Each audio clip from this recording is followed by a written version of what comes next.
Cells, the living units.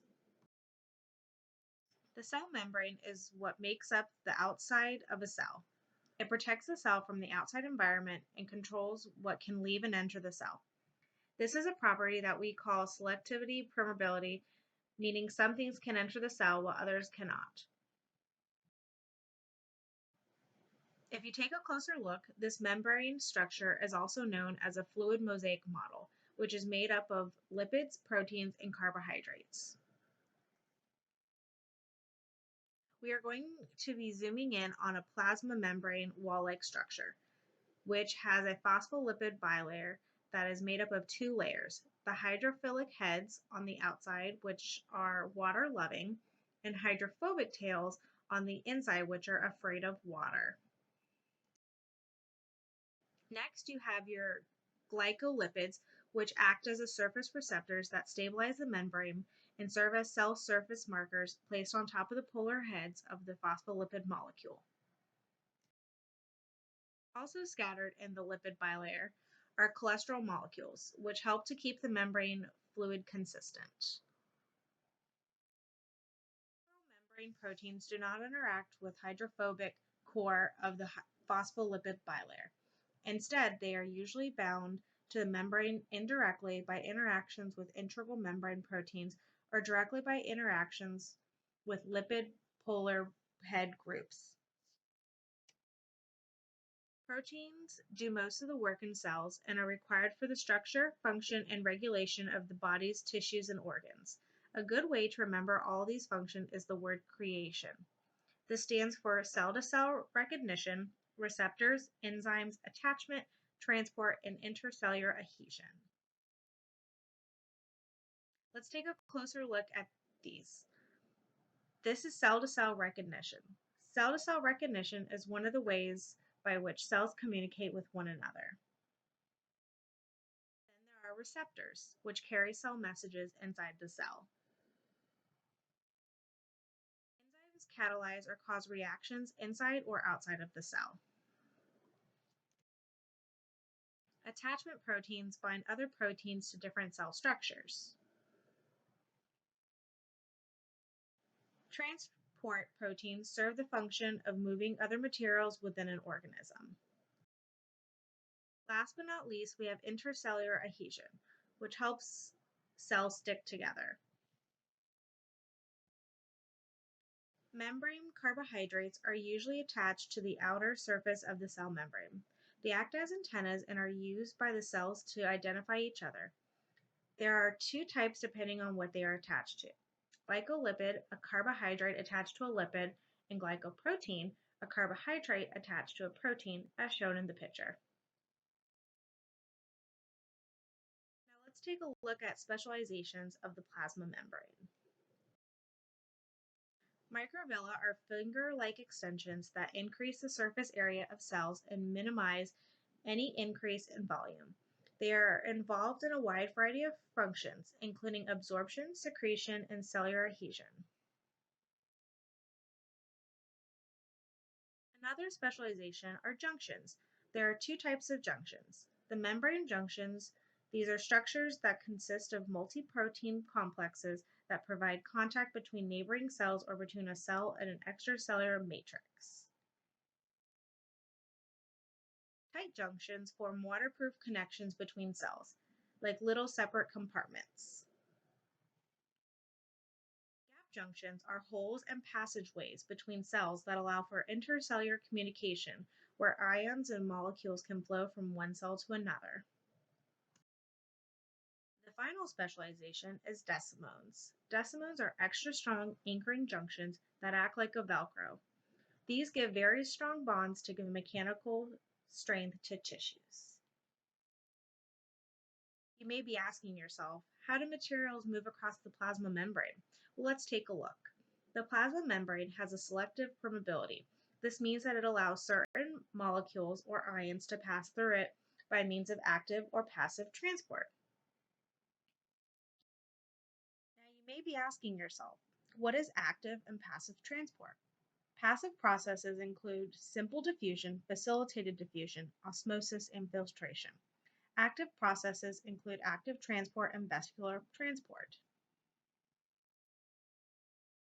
Let's take a closer look. Simple diffusion is a process where a substance passes through the membrane without an aid in the membrane protein. Facilitated diffusion carries proteins and channels to pass through a membrane. Osmosis is the diffusion of water across a semi-permeable membrane. This can cause pressure. Two types of pressure are hydrostatic and osmotic. Hydrostatic pressure is a pushing on the liquid with a pump or gravity. For example, blood being pumped by the heart. Osmotic pressure occurs when a solute is being dissolved in a solution. When there is an unequal solute in the solution, pressure forms. Finally, we have to look at toxicity in osmosis. There are three types of toxicity: isotonic, hypertonic, and hypotonic. Imagine that you're in a hospital and the nurse hooks you up to an IV. What's going on in that IV? Is it just water? No way. If you were pumped full of water, your blood cells would just burst. That IV is full of saline, a liquid with the same concentration of solutes as your blood cells. This is an example of isotonic solution, when two solutions separated by a semi-permeable membrane have equal concentration of solutes and water. A hypertonic solution is one where the concentration of solutes is greater outside the cell than it is inside. If so, your cells would shrink. Finally, a hypotonic solution is one in which the concentration of solutes is greater inside the cell than it is outside. This would cause your cells to burst. Filtration plays an important role in movement. It is the movement of water and solute molecules across the cell membrane due to pressure. There are two active processes: active transport and vesicule. Active transport is the movement of ions or molecules across a cell membrane into the region of higher concentration, assisted by enzymes and requiring energy. Vesicular transport is responsible for molecular traffic between varieties of specific membrane-enclosed compartments and consists of EXOCYTOSIS and endocytosis. Exocytosis is where materials are exported out of the cell via secretory vesicles. Endocytosis is the process of capturing a substance or particle from outside the cell by engulfing it with the cell membrane. There are two types of endocytosis: phagocytosis and pinocytosis. We can remember phagocytosis by thinking of it as a Pac-Man. Stands for cellular eating. It is the process by which certain living cells, called phagocytes, ingest other cells or particles. Pinocytosis is the ingestion of liquid into a cell by the budding of small vesicles from the cell membrane. Cytoplasm is the jelly-like material that makes up much of a cell inside the cell. Inside the cytoplasm is the cytosol and many cytoplasmic organelles. Cytosol is the liquid found inside of cells. There are 9 different cytoplasmic organelles that you should know of: mitochondria, ribosomes, endoplasmic reticulum, rough endoplasmic reticulum, smooth endoplasmic reticulum, Golgi apparatus, lysosomes, peroxisomes, and cytoskeleton. Mitochondria produces ATP and energy. Ribosomes make protein. There are 2 types of ribosomes: free ribosomes and membrane-bound ribosomes. The rough endoplasmic reticulum has ribosomes and produces proteins. The smooth endoplasmic reticulum produces lipids. The Golgi apparatus packages, modifies, and transports the cell. We can remember this by thinking of FedEx. Lysosomes remove waste from the cell, and peroxisomes are used to break down fatty acid chains. The cytoskeleton forms a framework for the movement of organelles across the cytoplasm. It is made up of tiny rods and filaments called microtubules, microfilaments, and actin filaments. Finally, we have centrosomes, centrioles, cilia, and flagella. Centrosomes are where centrioles are found. Centrioles are only found in animal cells. Cilia and flagella move liquid past the surface of the cell. Cilia move or sweep mucus out, and flagella is a whip-like appendage that allows many protozoa, bacteria, and sperm to swim. There are three types of inconclusions or storage areas: glycogen, which is sugar, lipids, which are fat, and melanin, which gives our skin tones. Now let's talk about the control center of the cell, the nucleus. The nucleus houses DNA and it is enclosed by a membrane. We can break the membrane down into four important parts you need to know: nuclear envelope, nucleoplasm, nuclei, and chromatin. Covering the nucleus, we have the nuclear envelope, which is composed of two phospholipid bilayers that controls what comes in and out. We can kind of think of this as the bodyguard of the nucleus. Inside the nucleus, you will find the nucleoplasm. Think of this as the swimming pool for nuclei and chromatin. The nucleoplasm is a thick fluid that surrounds these two structures, and it is important because many substances, including enzymes, are dissolved here. Finally, we have chromatin, the active form of DNA. The function of chromatin is to package DNA into a small volume to fit into the nucleus of a cell and protect the DNA structure and its sequence. Ever wonder what the life of a cell looks like? Wonder no longer. Here is the cell life cycle. The cell's life cycle can be broken into two phases: the interphase, the mitotic or cell division phase. Looks like an interphase. Interphase is the period from cell formation to cell division.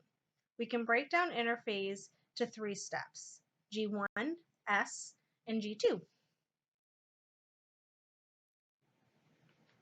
During G1, cell grows and synthesizes proteins needed for mitosis. S phase follows G1.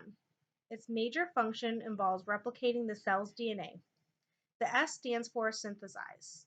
By using enzymes, the cell copies the DNA molecules of each chromosome. Finally, after S phase, the cell enters G2 and it involves another period of growth. The cell synthesizes more proteins, organelles like mitochondria, to grow and divide. This stage prepares the cell for division. The mitotic phase comes next and is broken down into four stages: photophase, metaphase, anaphase, and finally telophase. During the photophase, the nucleus disappears, mitotic spindles start to form, and DNA condenses into chromosomes. Next is metaphase, where chromosomes line up at the line of the cell to form the metaphase plate. The chromads of each chromosome are attached to a microtubule. During anaphase, the paired chromosomes separate and move towards the opposite sides of the cell, causing them to move further apart from each other. By the end of each cell cycle, they should have a complete set of chromosomes. Telophase is the opposite of photophase. The new nuclear envelope will form around each set of chromosomes and the nucleus reappears. This completes mitosis. The final step we need to discuss is cytokinesis. Cytokinesis is not a phase, but a separate process in itself. A cleavage furrow develops where the metaphase plate used to be pinching off the separated nuclei. This is where the cell divides. The last topic we are going to discuss is protein synthesis. Protein synthesis is one of the most important fundamental biological process by which individual cells build their specific proteins. To understand the role of RNA, we first need to understand how it differs from DNA. RNA is single-stranded, and it has a sugar ribose instead of a deoxyribose. Three forms of RNA work together to carry out DNA's instructions. RNA can be thought of as the actual machinery that makes proteins. RNA has three forms: mRNA, tRNA, and rRNA. mRNA, also known as messenger RNA, carries the genetic info copied from DNA in the form of series of three base code words. each of which specifies a particular amino acid. We can think of this as the recipe for the protein. tRNA, other known as transfer RNA, decides what amino acid is needed by looking at mRNA. Once it recognizes the particular amino acid it's needed, tRNA moves that amino acid into a chain of amino acids. Finally, rRNA or ribosomal RNA associates with a set of proteins to form ribosomes and assemble amino acids into protein chains. There are two stages associated with protein synthesis: transcription and relation. Transcription takes the information encoded in DNA and encodes it into mRNA. This happens in 3 steps: initiation, elongation, and termination. RNA polymerases pull apart the strands of DNA, double helix, so the transcription can begin.